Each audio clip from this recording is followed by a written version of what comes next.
Hey guys, welcome to logical education. नाम रक्षा रघुवंशी और again इस लेक्चर में हम एसएससी सीजीएल का प्रीवियस ईयर का क्वेश्चन पेपर डिस्कस करेंगे। आपका एग्जाम आने ही वाला है तो आपको प्रीवियस ईयर के क्वेश्चन पेपर की प्रैक्टिस करनी चाहिए। यहाँ पर हम इंग्लिश के 25 क्वेश्चन डिस्कस करेंगे जो प्रीवियस ईयर से हैं, तो इसका मतलब इस बार भी इसी टाइप के क्वेश्चन आएंगे, आपको पता है। यहाँ पे आपको क्या करना है, क्वेश्चन अटेम्प्ट करना है, पॉज करके वीडियो को, फिर उसके बाद आपको एक्सप्लेनेशन देखना है। अगर आपको नहीं आ रहा है तो अगर आपको आता है तो आप स्किप करिए और आगे बढ़ जाइए, ठीक है। चलिए, यहाँ पे फर्स्ट क्वेश्चन है, अटेम्प्ट करिए। देखिए यहाँ पे आपको क्या करना है, वन वर्ड सब्स्टिट्यूट करना है इस जगह का, इस जो पैरा है उसका। तो यहाँ पे plant of a particular region, किसी पर्टिकुलर रीजन में प्लांट्स हैं तो उसको क्या बोलते हैं। देखो मुझे दो वर्ड आते हैं, फ्लोरा एंड फोना, ठीक है, फ्लोरा एंड फोना। तो अगर प्लांट्स होते हैं तो उसको आप बोलते हो फ्लोरा। बहुत सारे प्लांट्स एक जगह पे होते हैं, पर्टिकुलर रीजन में, किसी एक पर्टिकुलर टाइप के, मतलब कुछ काफी सारे प्लांट्स हैं तो उसको फ्लोरा बोलते हैं, बहुत सारे प्लांट्स हैं तो उसको फ्लोरा बोलते हैं, और बहुत सारे एनिमल्स हैं तो उसको क्या बोलते हैं, फोना बोलते हैं, फ्लोरा एंड फोना, ठीक है। तो ये बात आपको पता होगी, मैं ऐसी उम्मीद करके चलती हूँ कि आपको आता होगा। ओके, फ्लोटसम क्या होता है, फ्लोट, जैसे फ्लोट करती है ना कोई चीज, तो फ्लोट वो है। फ्लोटसम बेसिकली क्या होता है कि अगर पानी में कोई चीज फ्लोट कर रही है, माल बह रहा है, ठीक है, जैसे फेविक्विक लगा देते हैं फिर वो ऐसे नीचे पटक देती है वो बोट में से और वो बहता चला आता है, तो दैट इज फ्लोटसम, ठीक है। फ्लिंच क्या होता है, बच जाना, किसी चीज से आप बच गए, ठीक है, फ्लिंच, दैट इज फ्लिंच, ठीक है। तो यहाँ पे आंसर कौन सा हो जाएगा आपका, फ्लोरा। फ्लोरा फोना ये पूछ लिया जाता है एग्जाम में, तो आपको पता होना चाहिए, बहुत कॉमन वर्ड है। ओके, नेक्स्ट अंडरलाइन वर्ड जो है उसका आपको यहाँ पे कुछ सब्स्टिट्यूशन देखना है। अबू सेड, ओके, ये सेड दैट, तो यहाँ पे आपका आपका क्या बना दिया, ये डायरेक्ट स्पीच था। बेसिकली ये क्या है, दैट से जोड़ा है। अब देखिए सेड है तो पास्ट में आना चाहिए ये चीज, तो सौ यहाँ पास्ट में ही दे रखा है, ये तुम्हें पता है, लेकिन पास्ट इंडेफिनिट आता है क्या, नहीं, पास्ट इंडेफिनिट नहीं आता। पास्ट इंडेफिनिट किस में चेंज हो जाता है, अब देखो यहाँ पे और यहाँ पे आपका वर्ब की थर्ड फॉर्म आनी चाहिए थी, तो सो नहीं आना चाहिए था, क्या आना चाहिए था, सीन आना चाहिए था, इतना मुझे पता है। अब देखो ही है सीन, तो आपका ये पास्ट में, तो ये भी पास्ट में होगा, ये तो गलत हो गया। विल हैव सीन ये फ्यूचर में हो गया, तो ये भी गलत हो गया। वुड हैव सीन, तो would have seen, would past में है, लेकिन जब विल होता है तो उसका वुड होता है, तो यहाँ पे विल तो था नहीं जो कि वुड हो, यहाँ पे सौ दे रखा है, तो हैड सीन आएगा, फोर्थ वाला आपका सही हो जाएगा। He had seen the picture. He had seen. Abu said that he had seen the picture. इस तरह से भी आपको एक ही सेंटेंस दे दिया और उसमें तय करने के लिए ऐसे भी दिया जा सकता है।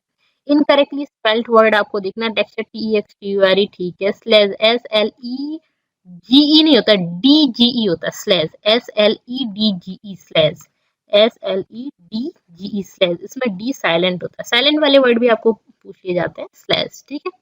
SAVOUR सेवरी, ये ठीक है, टेम्पर TEMPR, ये भी सही है। तो यहाँ पे इनकरेक्ट कौन सा था, स्लेज था, SLEDG, बी ऑप्शन। नेक्स्ट हमारा देखते हैं ऑब्वियस। ओके, ऑब्वियस का मतलब नहीं पूछा, यहाँ पे अप्रोप्रिएट वर्ड बताना है। He led me to the room, okay, that had been, had और been, उसके यहाँ पे आपको एडवर्ब लगाना है, had been, यहाँ पे एडवर्ब ऑब्वियस नहीं होता, ऑब्वियसली होता है। had obviously been, had और been इसके बीच में, और ये जो दो हेल्पिंग वर्ब है, had plus been plus V3, तो इस दो हेल्पिंग, पहली और दूसरी, मतलब पहली हेल्पिंग वर्ब के जस्ट बाद लगता है एडवर्ब, ठीक है। तो यहाँ पे जो एडवर्ब लिखना था आपको, वो आपको किसका लिखना था, ऑब्वियसली लिखना था। अब देखो ऑब्वियसली दो दे रखे हैं, OVLI, ऑब्वियस OVLI भी, देखो ये आपको, आपने देखा, फर्स्ट देखा और लगा दिया, तो कई बार ऐसी भी मिस्टेक दे दिया जाता है, कुछ भी वो नहीं है, बस ऑब्वियस OVVIOUSLY, ये भी स्पेलिंग करेक्शन वाला भी इसमें दे दिया और साथ में आपको एडवर्ब की भी मिस्टेक दे दी, ठीक है। Okay, built later than the rest of the house. Okay, next हम चलते हैं, ऑब्वियसली फोर्थ वाला आपका सही था, OVVIOUSLY। नेक्स्ट हमारा है fifth question, shortened version of the larger work, मतलब कोई बहुत सारा काम है उसका शॉर्टन वर्जन, ठीक है। तो समरी, समरी क्या होता है, बेसिकली आप पूरा का पूरा सब लिखते हो, लास्ट में आप समरी दे देते हो कि इसमें मैंने क्या बोला है, दैट इज समरी। प्रिसाइज मतलब होता है कि कोई बड़ी सी चीज है उसको छोटा कर देना। देखो अब थोड़ा सा मिस्टेक हो सकती है, आपको शॉर्टन वर्जन वही दिख रखा है। शॉर्ट्स मतलब भी वही होता है कि छोटी छोटे में बनाना, बट ये बड़ी चीज को छोटा करना नहीं है, तो ये तो कट गया, बाकी आपको सेम सेम लग रहा है। अब्रिजमेंट, अब्रिजमेंट मतलब होता है किसी भी बड़ी चीज को आप छोटे में बता रहे हो, अब्रिज कर रहे हो, ब्रिज बहुत बड़ा होता है, अब्रिज कर रहे हो, छोटा कर रहे हो, ठीक है। तो ब्रिज का उल्टा अब्रिज, ठीक है। तो किसी चीज का सार देना, ठीक है, एक सार या आप किसी चीज को छोटा कर रहे हो तो शॉर्टन वर्जन, लार्जर जो वर्क होता है उसका शॉर्टन वर्जन, तो बहुत सारा काम है उसका छोटा सा वर्जन, अब्रिजमेंट। ओके, तो डी ऑप्शन सही है यहाँ पे, बाकी सब सेम सेम से लग रहे थे तो यहाँ पे मिस्टेक हो सकती है। नेक्स्ट हमारा है I was running late so I only had time for a shower. अच्छा, यहाँ पे ये फिल इन द ब्लैंक था, for a shower, for a shower, ठीक है। आई वॉज रनिंग लेट, मैं लेट हो रहा था, so I only had time for a shower, ठीक है। For a quick shower, hasty मतलब भी जल्दी होता है, हैस्टी जल्दी जल्दी में, फास्ट मतलब भी वही होता है तेज, बट फास्ट यहाँ पे वर्ड नहीं होना चाहिए, फास्ट शावर नहीं होगा, ठीक है। क्योंकि शावर एक नाउन है, उसके पहले आपको एडजेक्टिव लगाना था, एंड शॉर्ट शॉर्ट शावर भी नहीं होगा, क्विक शावर होगा, ठीक है। क्विक शावर यहाँ पे एडवर्ब एडजेक्टिव के हिसाब से भी आपको लगाना था, तो ये नाउन है तो उसके आगे फास्ट नहीं आएगा, आपका क्या आएगा, क्विक शावर, ठीक है। तो फर्स्ट ऑप्शन आपका सही हो जाएगा, ठीक है। नेक्स्ट चलते हैं हम 7th क्वेश्चन पे। ये गिवन सेंटेंस में आपको एक्टिव फॉर्म करना है, ठीक है, एक्टिव फॉर्म इसकी बनानी है। हर फोन, तो ये आपका सब्जेक्ट है, ये ऑब्जेक्ट में चला जाएगा। कांट बी स्विच्ड, ठीक है, V3 दे रखा है, कैन बी V3, तो कांट के साथ V1 आना चाहिए आंसर में, है ना, क्योंकि कांट बी V3 है, V3 का V1 हो जाएगा, कैन नॉट का तो कैन नॉट ही रहेगा। Switched off by my father, तो माय फादर आगे चला जाएगा, तो माय फादर सब में है। स्विचेस, तो कैन कहाँ गया, ये तो गलत हो गया। कुड नॉट पास्ट में हो गया, ये तो ये भी गलत हो गया, क्योंकि कैन है तो कैन में ही रहेगा, कुड में नहीं जाएगा। हैव नॉट, ये तो देखो उन्होंने ये बदल दी, ये तो गलत हो। Can not switch of her phone, तो फोर्थ वाला आपका सही हो जाएगा, ठीक है। Can not switch of her phone, ठीक है। तो हर फोन सब्जेक्ट में था, ऑब्जेक्ट में चला जाएगा। माय फादर ऑब्जेक्ट में था तो सब्जेक्ट में चला जाएगा। और can not be switched off, तो कैन स्विच ऑफ, ठीक है। जब हमारा ये फ्यूचर इंडेफिनिट जैसे ही होता है, जैसे हम करते हैं ना, विल विल स्विच ऑफ कर देते हैं, या विल जो भी आपको आगे लिखना है, विल के साथ V1, तो हम क्या कर देते हैं, विल बी प्लस V3, यही करते हैं। सेम इसी तरह से विल जैसे आप देखोगे कैन कैन नॉट को, और तो उसमें बी आ जाएगा और V3 आ जाएगा, ठीक है। तो जब इससे इसमें बदलेंगे तो ऐसा हो जाएगा, ठीक है। ये उल्टा करने के लिए दिया हमें। ओके, नेक्स्ट हम देखते हैं, करेक्ट डायरेक्ट फॉर्म देखना है आपको इस सेंटेंस का। श्याम आस्क्ड मी, ठीक है, तो क्वेश्चन वाला होगा how I had persuaded her sister. Okay, तो her sister, how I had persuaded her sister. Shyam asked me, Shyam ने मुझसे पूछा। ओके, तो ये तो आपका सब में दे रखा है, आस्क्ड का आस्क्ड ही रहेगा, प्रेजेंट में नहीं चेंज होगा, तो ये तो गलत हो गया, ठीक है। आस्क्ड मी, आस्क्ड मी, ये सब ठीक है, तो ये तो आपने पहले ही गलत कर दिया। यहाँ पे क्वेश्चन मार्क सभी में दे रखा है, इन्वर्टेड कॉमा में दे ही रखा है, हाउ है तो हाउ दे रखा है, ठीक है। आई हैड प्लस V3 क्या है, हैड प्लस V3 है, ठीक है। तो और आपका हिज सिस्टर, तो आपका क्या हो जाएगा, हिज जो है वो माय सिस्टर में सभी में चेंज हुआ है, तो उससे तो कोई गलती है ही नहीं, ये तो सभी ठीक है। तो अब आपकी वर्ब की प्रॉब्लम है, are you, did you, did you. देखो यहाँ पे ये किस में है, आपका आस्क्ड, पास्ट में है, किसमें है, पास्ट में, तो पास्ट ही होगा, प्रेजेंट तो होगा नहीं, तो पहला फिर गया, ठीक है। तो फर्स्ट तो आपका चला गया। अब डिड यू परस्यूड आएगा या परस्यूडेड आएगा, ईडी थर्ड फॉर्म आएगी, थर्ड फॉर्म ये होती है, थर्ड फॉर्म आपका 8th का परस्यूडेटेड। एक सेकेंड, यहाँ पे आ रहा है आपका V3, तो ये वाले में आपका V1, did you plus V1। अच्छा एक सेकेंड मैं बता देती हूँ आपको, पास्ट इंडेफिनिट का क्या होता है structure, subject plus V2 plus उसके बाद आता है ऑब्जेक्ट। अगर नेगेटिव में चेंज करते हैं तो डिड वगैरह ऐसा कुछ, डिड डिड नॉट जो भी आ रहा है, और इंटेरोगेटिव में भी वही आ जाता है, और V1 आ जाता है, तो यहाँ पे आपका V1 आएगा, इसलिए V3 आता पास्ट में होता तो, है ना, V2 आता पास्ट में होता तो, और यहाँ पे ये पैसिव में तो V3 आ रहा है। अब यहाँ पे डिड के साथ V1 आता है, तो आपका थर्ड वाला सही हो जाएगा, समझ आया। यहाँ पे V3 आता है, ठीक है, हैड प्लस V3। अब आपको पास्ट इंडेफिनिट में करना है, तो V2 लगाते तो ये आता, लेकिन V2 की जगह डिड लगाया हुआ है, जब डिड लगा दिया फिर V2 थोड़ी लगाते हैं, फिर तो V1 लगाते हैं, तो आपका थर्ड वाला सही हो जाएगा, ठीक है। ओके, मैंने भी देखने में ये मैंने डिड देखा नहीं, और फिर यहाँ पे आपको बोला था, तो अब आपको समझ आ गया आई थिंक। ये समझ आ गया, क्योंकि यहाँ पे ये हाउ लगा हुआ है तो उसके जस्ट बाद हेल्पिंग वर्ब होगी, फिर सब्जेक्ट होगा, फिर V1 होगा, ना कि V2। ओके, नेक्स्ट हम देखते हैं the interviewees were slowly becoming impatient as they were left to in the waiting room for hours। ठीक है, घंटों तक ये वो वेट कर रहे थे उसमें, ऐसा बोलना चाह रहा है। Interview were slowly becoming impatient, वो बहुत इम्पेशेंट मतलब स्लोली इम्पेशेंट हो रहे थे। As they were left to dash in waiting room, मतलब बहुत टाइम से वेटिंग रूम में वेट कर रहे थे वो। ड्रॉ द लॉन्ग वो, cool their heels, hold water and flog the dead horse। ठीक है, तो इसमें ईडियम वाला है, आपको ईडियम बताना है। तो यहाँ पे cool their heels आएगा। अच्छा, cool one's heels का मतलब क्या होता है? one's heel। ठीक है, जब आपको यहाँ पे आपने इंटरव्यूज प्लूरल यूज किया था इसलिए आपने देयर लगा दिया। cool one's heel का मतलब होता है वेट करना। ठीक है, we kept waiting,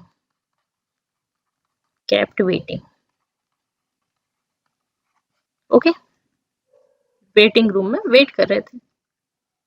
ओके, तो आपका सेकंड वाला सही हो जाएगा इसका।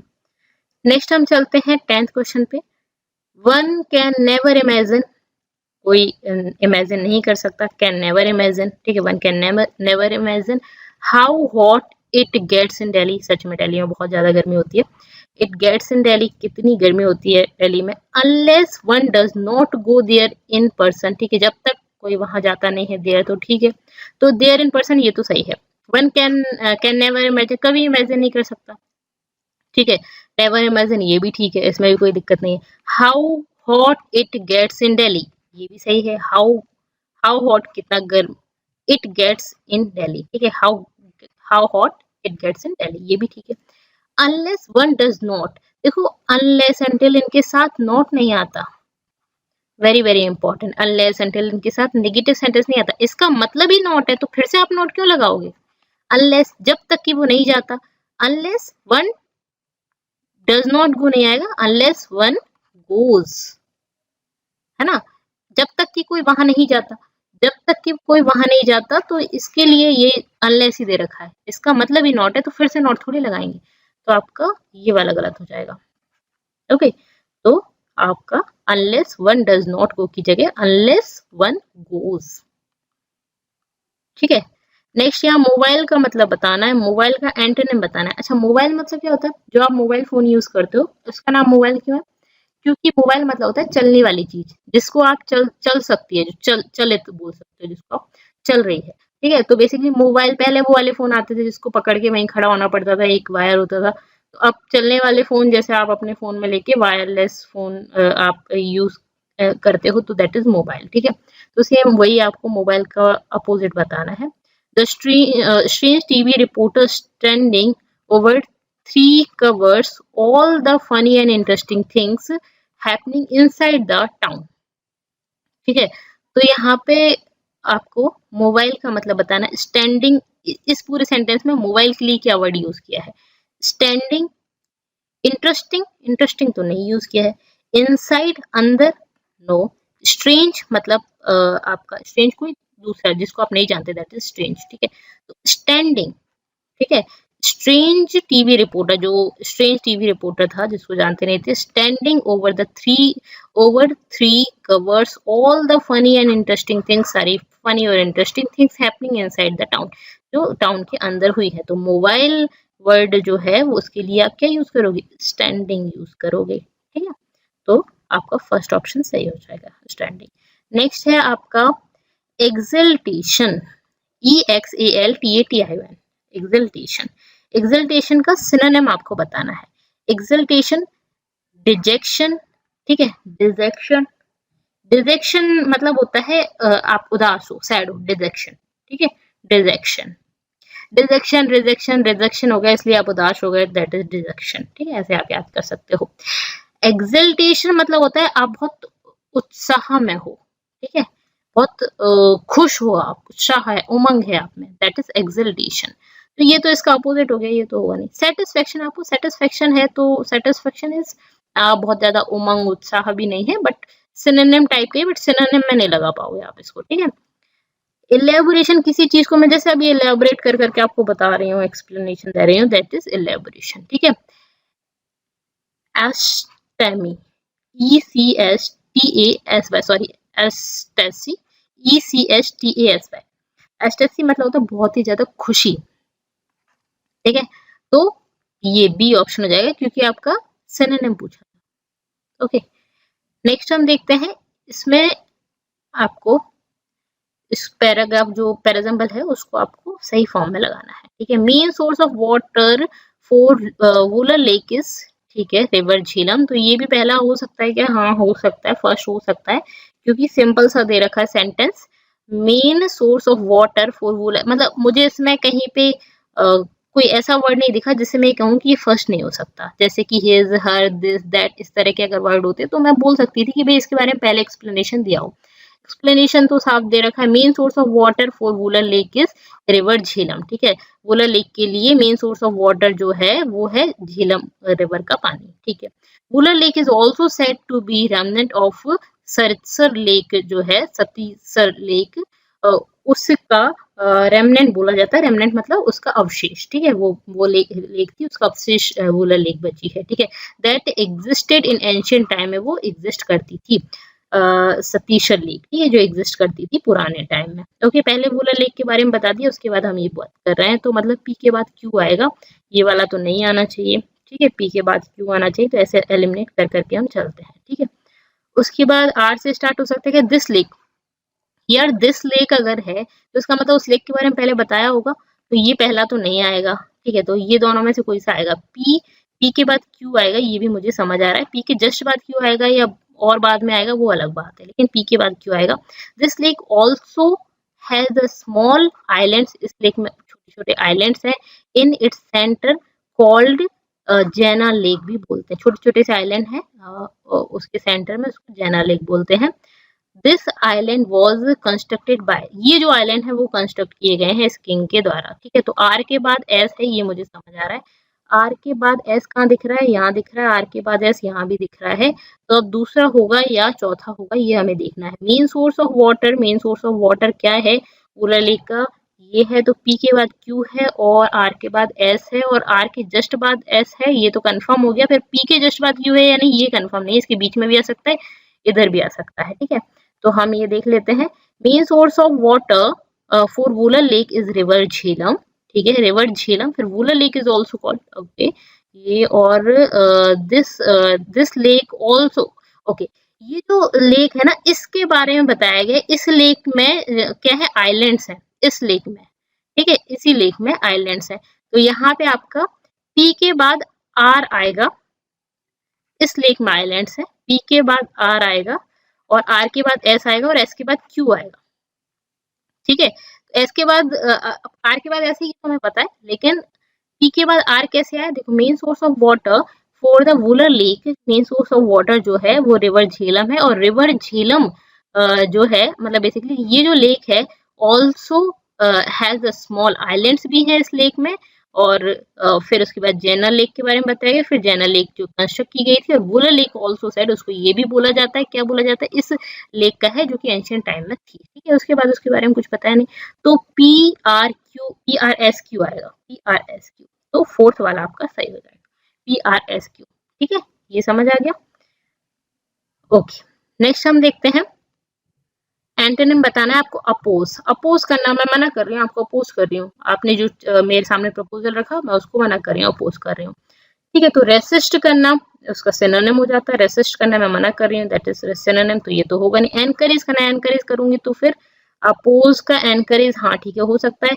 किसी चीज को अपोज कर रही हूँ, मना कर रही हूँ, एनकरेज कर रही हूँ, मतलब सपोर्ट कर रही हूँ। ठीक है, इलेक्टिव, इलेक्टिव, सिलेक्टिव आपने देखा होगा। एम्बॉडी, एम्बॉडी का मतलब क्या होता है? एम्बॉडी बेसिकली इनकारनेशन होता है, अवतार लेना। एम्बॉडी तो ये तो है ही नहीं, तो आपका एनकरेज हो जाएगा। ठीक है, नेक्स्ट हम देखते हैं, technology plays an indispensable role in the lifes of human being in 21st century के जो ह्यूमन बीइंग्स हैं उनकी लाइफ में टेक्नोलॉजी ने एक इंडिस्पेंसिबल रोल प्ले किया है। सुपरफ्लुअस रोल प्ले किया है। ओके, सुपरफ्लुअस मतलब एडिशनल होता है बेसिकली। सुपरफ्लुअस, आप सुपरफ्लुअस एरर भी करते हो ना इंग्लिश में, एक ही चीज के लिए दो दो वर्ड ले लिए। ठीक है, दैट इज सुपरफ्लुअस। ठीक है,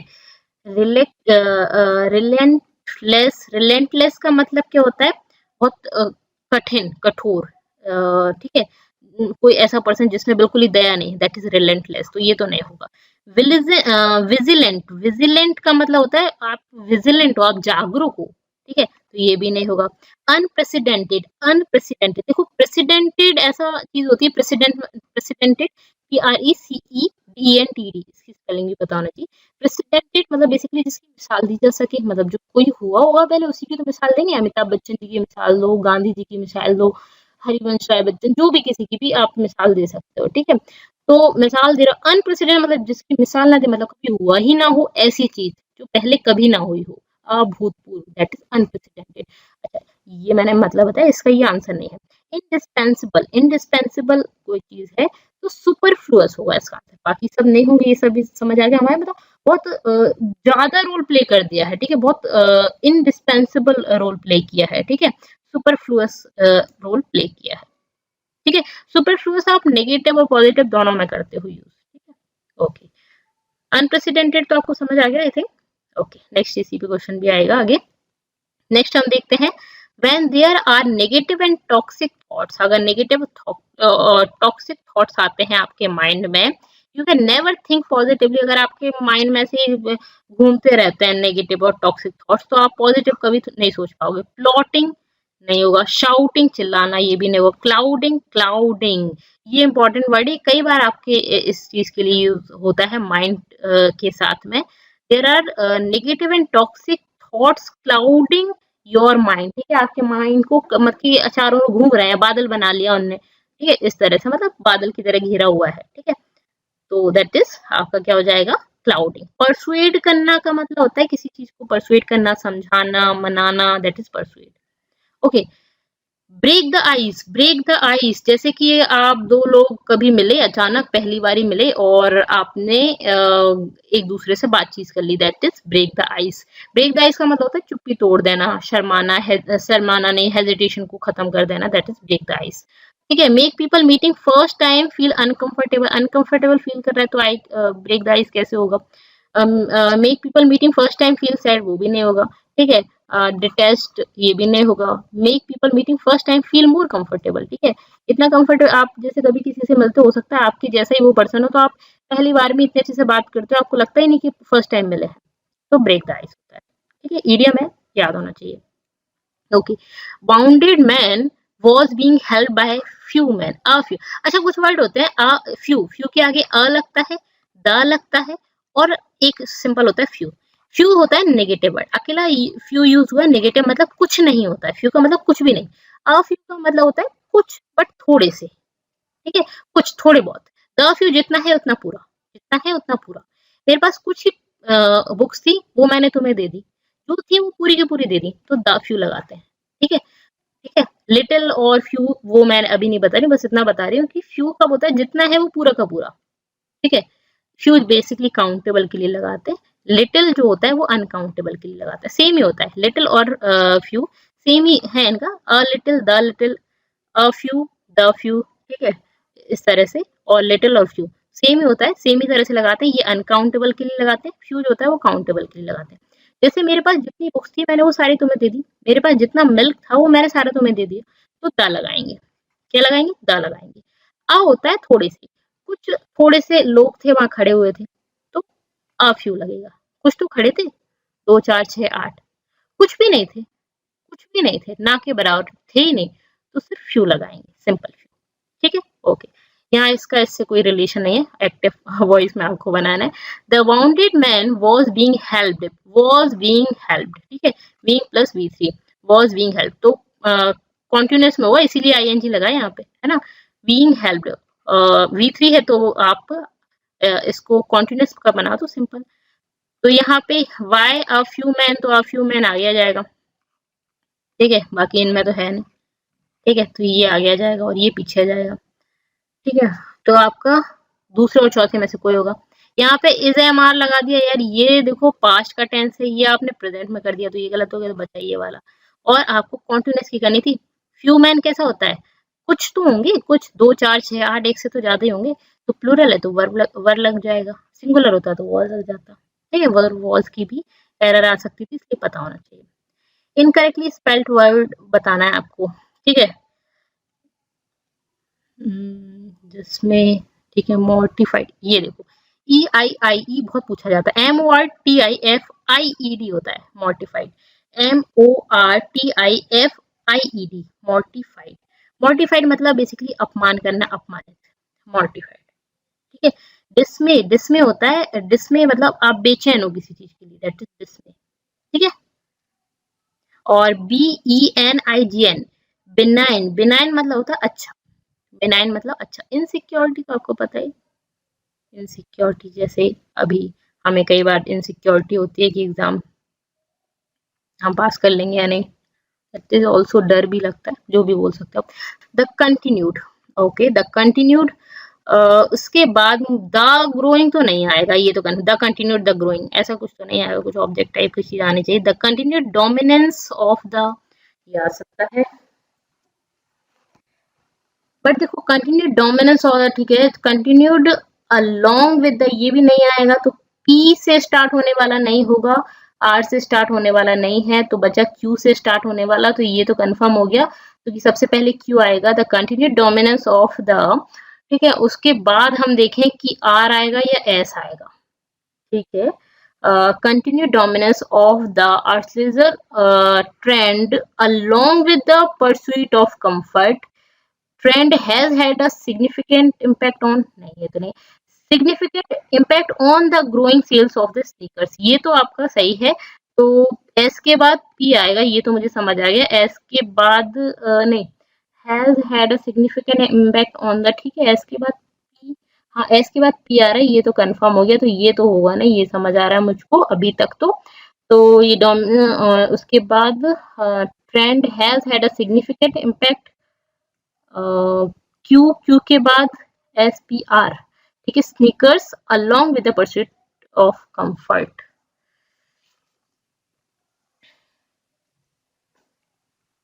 ठीक है, तो यहाँ पे आपका 4th ही सही होगा, है ना। एक बार और देख लेते हैं क्या बोला मैंने। द कंटिन्यूड के बाद ये नहीं आना है और ये नहीं आना है। द कंटिन्यूड डोमिनेंस बचा यही, तो या तो ये होगा या ये होगा। ठीक है, continued dominance of the earth is a trend. ठीक है, ट्रेंड के बाद the growing sales of sneakers, ये तो नहीं आएगा।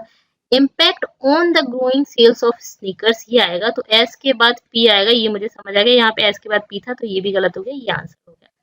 अब एस के बाद पी दिख रहा है, आगे क्यू दिख रहा है, और ये देखो पी के बाद क्या आर आ सकता है क्या, तो sneakers along with the, sneakers साथ में, along with the pursuit of comfort. ठीक है, तो पी के बाद आर हो गया, तो QSPR डी ऑप्शन आपका सही हो जाएगा। ठीक है, ओके, नेक्स्ट हम देखते हैं 21st। अब आपका कॉम्प्रिहेंशन आ गया, 5 क्वेश्चन कॉम्प्रिहेंशन के होंगे। All drivers are affected by road race. ठीक है, सारे के सारे ड्राइवर अफेक्ट है रोड रेस से। ठीक है, वेदर दे आर डायरेक्टली और इनडायरेक्टली। देखो आर के साथ V3 है, तो यहाँ पे आर के साथ यहाँ भी V3 आएगी, सेम तरह की वर्ब यूज करते हैं, डायरेक्टली और इनडायरेक्टली। इन्वॉल्व्स, ये नहीं होगा, इन्वॉल्विंग नहीं होगा, इन्वॉल्व, इन्वॉल्व ये भी नहीं होगा, इन्वॉल्व आएगा। ठीक है, यहाँ पे वर्ब की दिक्कत थी। तो अच्छा, अब आप बोलोगे कि आर के साथ तो ING फॉर्म आती है, तो भाई ये किसमें है, पैसिव वॉइस में है। ऑल ड्राइवर्स आर अफेक्टेड, सारे सारे ड्राइवर अफेक्ट है by road race, road race से अफेक्ट है। अच्छा, एक्टिव वॉइस वो होते हैं जिसमें सब्जेक्ट जो होता है वो एक्टिव फॉर्म में होता है। कैसा होता है, सब्जेक्ट एक्टिव फॉर्म में होता है, मतलब वर्क कर रहा होता है, सब्जेक्ट वर्क कर रहा होता है। पैसिव वॉइस जो होते हैं जिसमें सब्जेक्ट पैसिव फॉर्म में होता है। क्या बात करना चाह रही है, मैंने समझ नहीं आ रहा। पैसिव फॉर्म का मतलब जिसमें सब्जेक्ट वर्क नहीं कर रहा, सब्जेक्ट पर काम किया जा रहा है, सब्जेक्ट पर काम किया जा रहा है, सब्जेक्ट कुछ भी नहीं कर रहा, सब्जेक्ट चुपचाप बैठा हुआ है, उस पर कुछ काम हो रहा है। ऑल ड्राइवर्स क्या है, अफेक्ट है। ड्राइवर्स अफेक्ट कर रहे हैं क्या किसी को, नहीं। ड्राइवर्स अफेक्ट है किसके द्वारा, रोड रेस के द्वारा ड्राइवर्स अफेक्ट है। तो भाई ये ड्राइवर्स कुछ नहीं कर रहे, ये बेचारे कुछ नहीं कर रहे, ये अफेक्ट है, इनको कोई और चीज अफेक्ट कर रही है। और क्या चीज अफेक्ट कर रही है, रोड रेस। तो यहाँ पे ये जो ऑब्जेक्ट है ना, ये एक्टिव फॉर्म में, सब्जेक्ट पैसिव फॉर्म में। तो जब सब्जेक्ट पैसिव फॉर्म में होता है तो वो पैसिव वॉइस होता है। और पैसिव वॉइस में इज एम आर के साथ यहाँ पे आपका फर्स्ट फॉर्म नहीं थर्ड फॉर्म लगती है, तो यहाँ पे भी लग गई थर्ड फॉर्म। ठीक है, ओके, नेक्स्ट हम चलते हैं सेकंड वाला, इनडायरेक्टली, डायरेक्टली और इनडायरेक्टली, फिर आपने यहाँ पे लगा दी थर्ड फॉर्म। उसके बाद यहाँ पे आप individual कॉपिंग qualities dash the behaviour of stressful drivers. Individual coping qualities influence apply increases multiply. देखो मल्टीप्लाई इंक्रीज ये तो नहीं होगा, अप्लाई भी नहीं होगा, अच्छा अप्लाई भी नहीं होगा, बचा क्या, इन्फ्लुएंस बचा। ठीक है, तो इन्फ्लुएंस बचा, तो qualities influences the behaviour of stressful drivers, मतलब कि उनका बिहेवियर इन्फ्लुएंस हो रहा है, मतलब स्ट्रेसफुल बिहेवियर इन्फ्लुएंस हो रहा है इससे। ठीक है, बढ़ रहा है। अच्छा, बढ़ने के लिए यहाँ पे इंक्रीज नहीं करेंगे, बिहेवियर बढ़ने के लिए आप इंक्रीज नहीं करोगे, आपके पास स्टॉक है वो बढ़ रहा है तो इंक्रीज करो तो समझ आता है। मल्टीप्लाई ये भी नहीं करेंगे, यहाँ पे करेक्ट वर्ड क्या होगा, इन्फ्लुएंस हो रहा है। ठीक है, ओके, नेक्स्ट हम 23 पे आ जाते हैं। Instead of being enraged over circumstances beyond their control, drivers learn to be patient. Drivers ने patient होना सीख लिया है या सीखना चाहिए, है ना। इन circumstances के बावजूद, ये सब उनके कंट्रोल में नहीं है, ड्राइवर्स को क्या करना चाहिए, पेशेंट होना सीखना चाहिए। तो मस्ट आएगा, ठीक है, must learn to be patient. ठीक है, तो must learn to be patient, उन्हें सीखना चाहिए जरूर। ठीक है, तो उनको सीखना चाहिए पेशेंट होना। जस्ट वेट, ओके, तो उनको पेशेंट होना सीखना चाहिए, मस्ट आएगा। ठीक है, जरूर सीखना चाहिए, तो मस्ट होना चाहिए इसके लिए।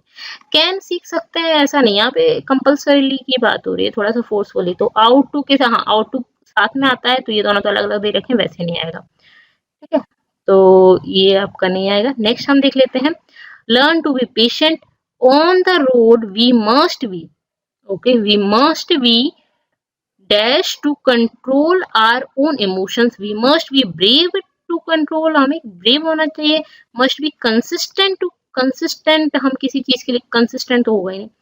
oblique या brave, हम brave हैं, brave बहादुरी दिखाने की बात कहाँ गई, ये तो है ही नहीं। तो able to, we must be able to, अच्छा must यहाँ पे भी ऐसे आप समझ सकते हैं, we must be able to control our own emotions। ठीक है, हमें अपने खुद के इमोशंस कंट्रोल करने लायक होना चाहिए। ठीक है, road rage drivers are also more likely, 25th और कर लेते हैं, फिर कल करेंगे।